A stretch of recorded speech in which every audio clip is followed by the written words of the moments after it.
Hey, it's John. Today I'm going to show you how to make an easy sourdough recipe. This will make 2 loaves, half white, half whole wheat. So I'm going to show you the techniques on how to do this, the tools you're going to need. So we'll start with that. So digital scale is very handy to use. Not required. I've converted the recipe into cups, but this is the only way to get it accurate and consistent from one bake to the next.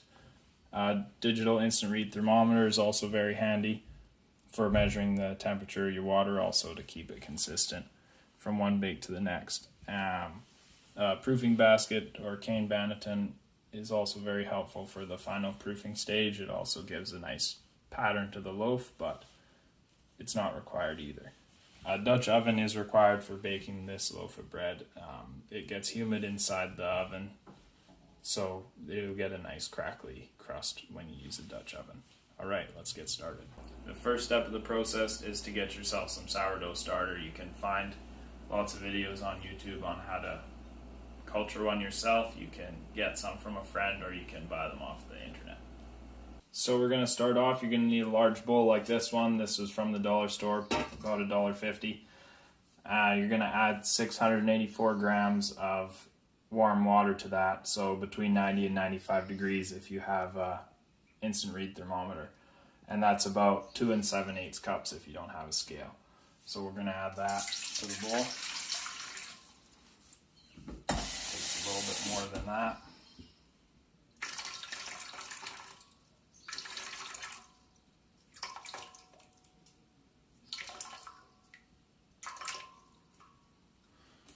Okay, that's good there. And the next thing we're going to add is the active starter. So for this is my starter here. You can see in it, it's been out of the fridge all day, so it's good and active.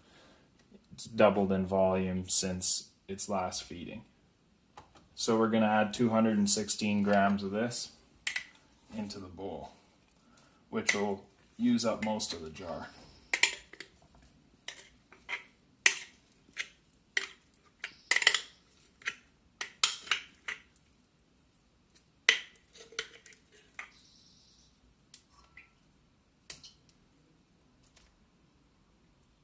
That's about good there. See, there's not much left in there, so I used basically all of it, probably about 2 cups worth. And then we're going to squish this into the water by hand and just break the starter down, stir it up a little bit, make some nice swooshy noises. And that's about good there. So the next thing we're going to add is the flour. This one will do about a 50-50 whole wheat to white blend. You can use whatever blend you want. Just the total flour should equal 880 grams or 6.5 cups about.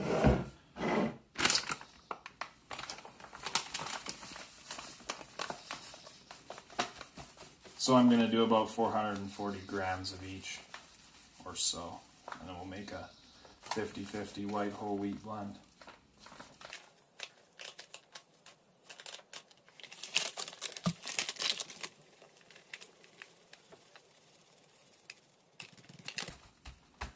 There we go.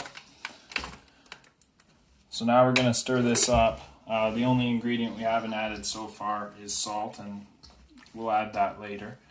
So for now we're just going to stir this up. I just like to go around by scraping the side of the bowl, gently incorporating the water and the flour, and the dough will start to come together as you mix it. And you just want to get it mixed just enough so that there's no dry dough showing. So I have my hand kind of like a paddle, just scraping it around the bowl as I go. Kind of pick the dough up off the bottom. Make sure there's not much dry flour along the edges of the bowl, scraping the side of the bowl as we go around. Get that good and mixed up. And that should be good about there. And then you can just take your other hand and kind of squeegee off the fingers and all that. It's pretty sticky at this point. There's quite high hydration dough, so it'll be sticky, but it'll get less sticky as the process goes on. Now we're just going to cover this in saran wrap and leave it for about 20 to 30 minutes, just so the water can absorb all the flour. This is called the autolyze step, so there's no salt added yet, and you just want to hydrate all the flour. So we have the dough here tightly wrapped with saran wrap, and while that's waiting, it's 20 minutes to 30 minutes for the autolyze step, we're going to feed the starter. So feeding the starter is pretty easy. We're going to add 60 grams or about half a cup of white flour, 60 grams or about half a cup of whole wheat to begin with.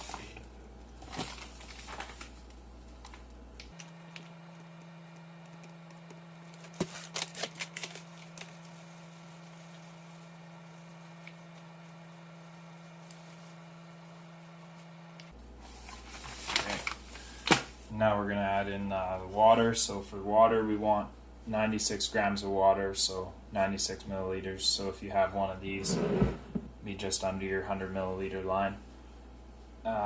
This is at 85 to 88 degrees with the instant read thermometer, so we're going to add that in.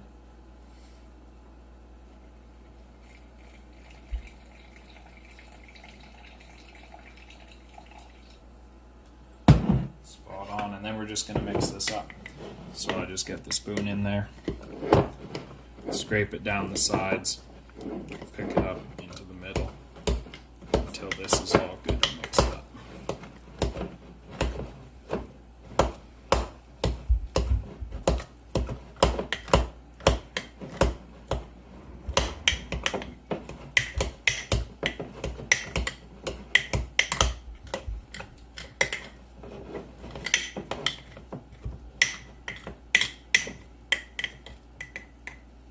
Yeah, that's looking pretty good there.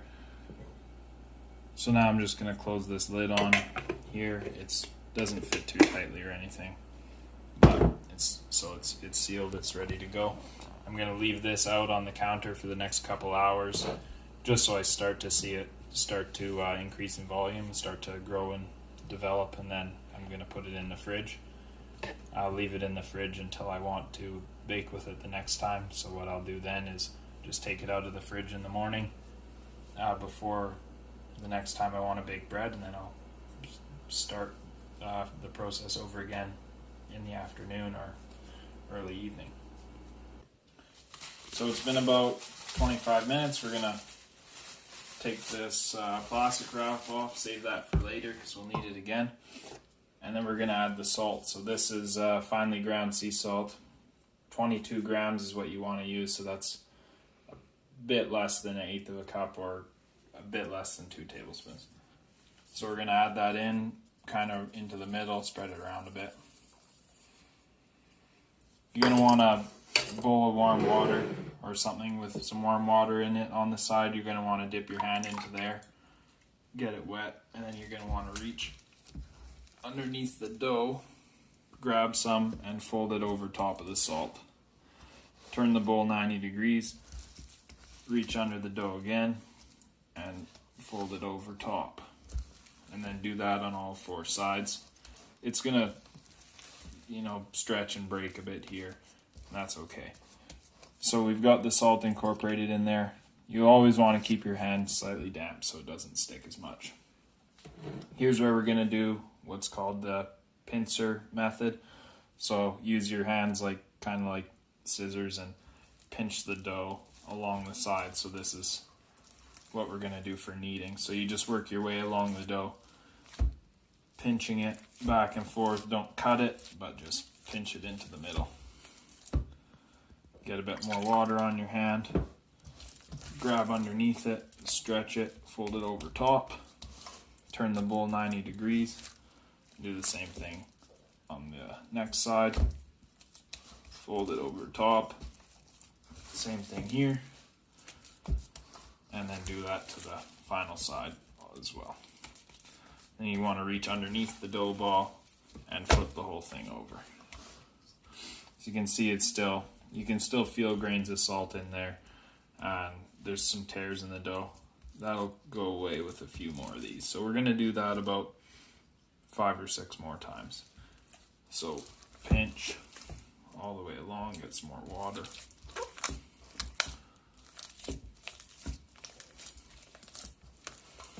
And then fold one side, 2 side, 3 side, 4 side, and then flip the whole thing over. We'll do that again.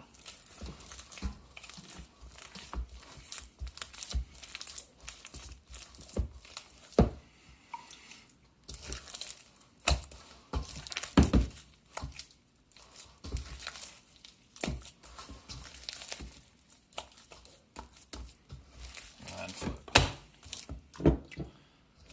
Pinch, pinch, pinch, pinch, pinch.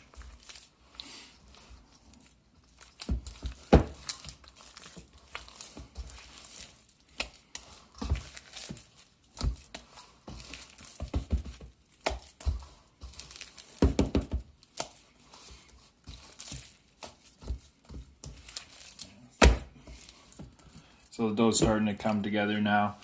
You'll be able to feel the texture will start to change. It starts to get a little bit less sticky, and it starts to give a bit more resistance to your pinches after a few tries.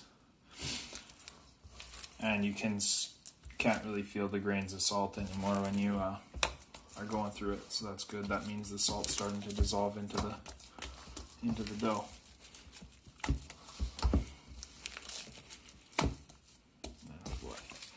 So we're going to do that maybe 2 or 3 more times, and then it'll be all nicely kneaded and ready to go.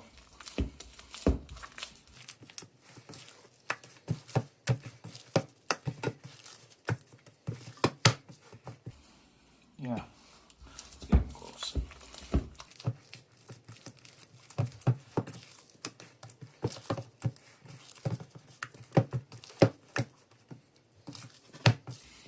Do one more time, nice and slow. Pinch all the way along the dough. Usually I go back the other way. Like that, and get the hand a bit wet. Flip, grab the dough, fold it over top. Grab it, stretch it, fold it over top. Grab it, stretch it, fold it over top. Turn the bowl, grab it, stretch it, fold it over top. So now all 4 sides have been turned. It's kind of in a ball shape. Scoop underneath it and flip the whole thing over. Then you're going to want to rinse your hands off. Cover the dough back up. And we're going to let it sit in this state for another 20 minutes or so. The dough will start to flatten out into a bit more of a puddle, and then we're going to fold it again, and we'll do that a few more times. So it's been about half an hour since we kneaded the dough, and you can see it's spread out and it's kind of turned into a bit of a puddle. So what we're going to do now is fold it back up into a ball, and this is a process we're going to repeat 3 or 4 times, so every half hour or so. So you want to have a wet hand, and it's the same process as before. You just scoop underneath it, grab it, stretch it, but don't tear it, fold it over the top, and then turn the bowl 90 degrees, stretch it, and fold it over the top. And you can feel the difference in the dough from previously. It's starting to get less sticky. It's easier to work with, and once you've stretched and folded all 4 sides over the top, you reach underneath it again and flip the ball over. And then you just go and cover it back up and leave it again for another 20 minutes, half an hour, until it flattens back out again. Okay, so we're going to do the second fold. So go ahead and unwrap it. It's been 20 minutes, half an hour or so since the last fold. We're going to unwrap it. You want to have wet hands again for this. We're going to do the exact same thing as last time.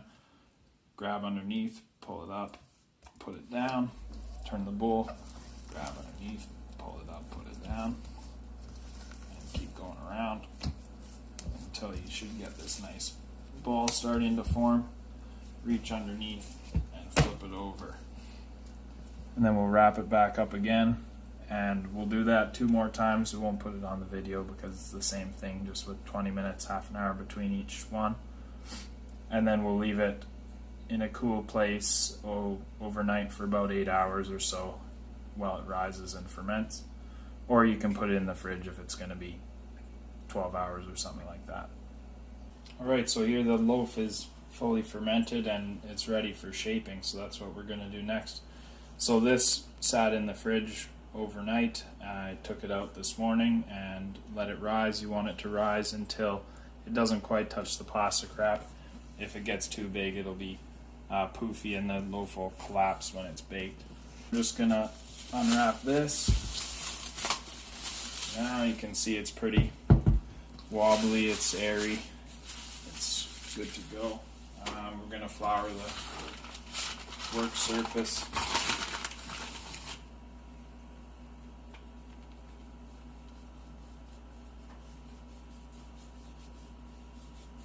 Pretty well. And then I like to put a little pile on the side.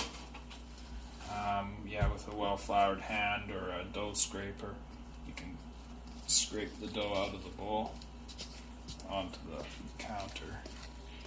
Try not to rip the dough too much, but a little bit will happen. Alright, so that's our dough. Now we're going to want to draw a line with flour down the center. This is so when we cut it in half to make 2 loaves, the knife won't stick to it, so it doesn't have to be very exact, but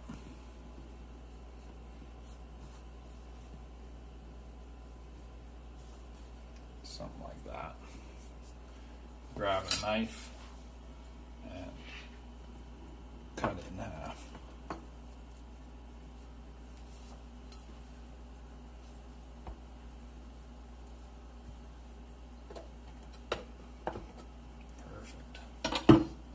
Okay, so here we're going to do the first step of the shaping. Make sure your hands have a good amount of flour on it. You're going to want to reach underneath one of the halves of dough and stretch it and fold it on top of itself. This is basically the same folding process as all the ones before. Wipe off any excess flour that's on the top, and you want to leave, don't fold it quite in half, go a little bit less than half. And then same thing, now we're going to grab that corner and fold it over top to about there. And the next corner, stretch it, fold it over top. And then on the last side, do the same thing. Wipe the flour off, grab it, stretch it, and fold it over top. Get some fresh flour on the hands. And then we're going to want to flip this over so the seam is seam side down onto a non-floured work surface, and we're going to pull it and tighten it into a ball. So grab it with your hands like this and dragging your hands along the counter, drag it into a ball like that, so just like that, and then turn it 90 degrees and do the same thing, so you're pulling it into a ball.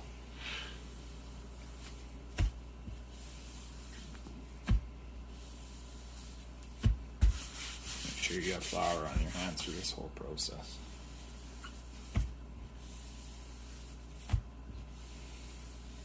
And I'll pop these big bubbles that are on the top. You don't need to have those in your loaf of bread, it's just a big open hole. And we keep doing that a few times until it's done. Now we'll take this is called a proofing basket or a banneton, and we put some flour into that. So this is what the bread will go into. This is actually half rice flour, half white flour. It sticks a little bit less than just using white flour, but you can use just white flour, it'll work fine. Put some in there, kind of shake it around. Swirl that around so the whole thing is coated evenly.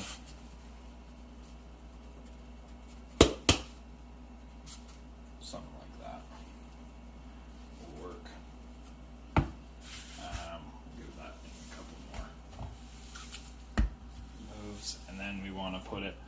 pick it up how it is and put it seam side down into the bowl, just like that. Now we'll go on to the second loaf. Do the same thing. So grab underneath it, stretch it, fold it on top. Grab it, stretch it, and sometimes you have to use two hands on this, but fold it on top. Grab it, stretch it, fold it.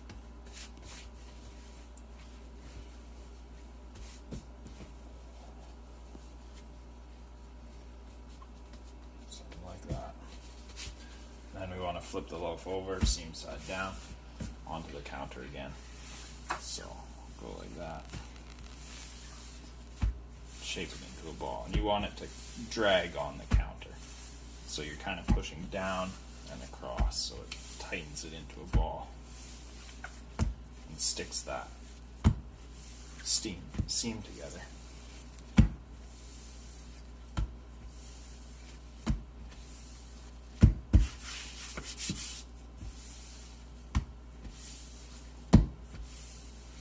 And if the hands start to stick, just grab a bit more flour.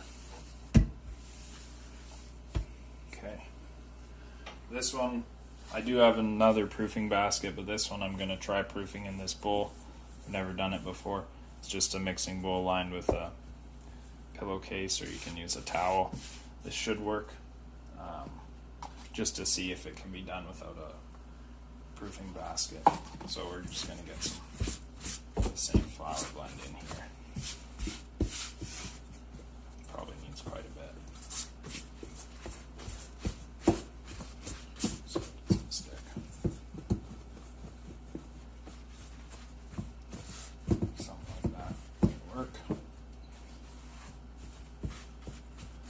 Have the same pattern as the other loaf will when it's cooked or once it's baked, but we'll try it out.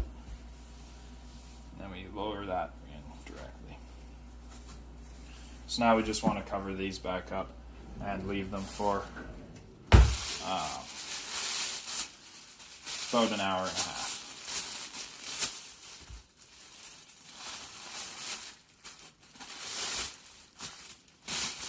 After an hour or an hour and a half of proofing, preheat your oven to 475 degrees with the Dutch ovens inside, like this. I also use a pan on the bottom shelf of the oven. It helps the loaves not burn, and that's specific to this oven, so it might not be required in yours.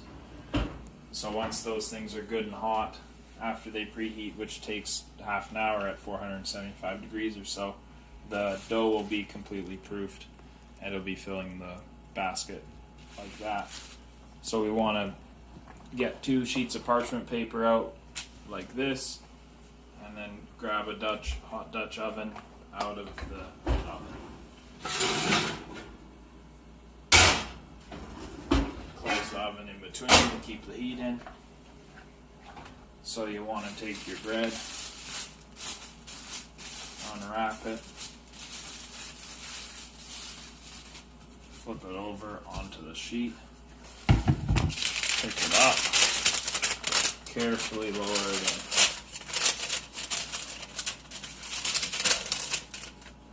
in. Make sure you use the mittens, everything's really hot.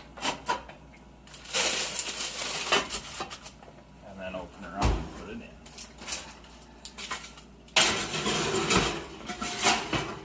And we do the same thing again. See if this one works. I've never tried this before.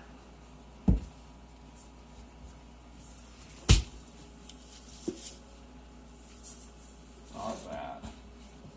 That's going to work just fine. So pick that up. Lower it in.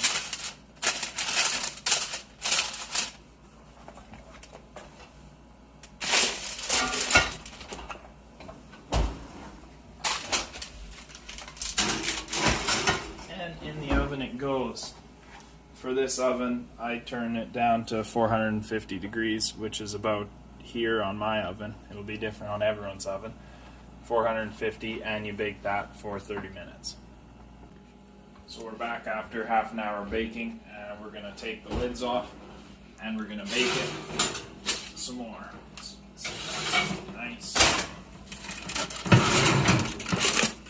Oh yeah. Take those off and then we'll bake it for another 25 minutes, and I turn the temperature down to 425. We're all done, so let's take a look.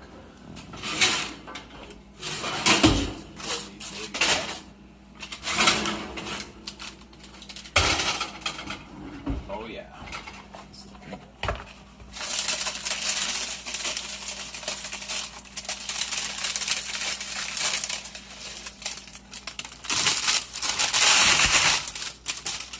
And there you go, 2 easy sourdough loaves. This is the one from the proofing basket, and this is the one from the bowl. Didn't turn out too badly. Thanks for watching.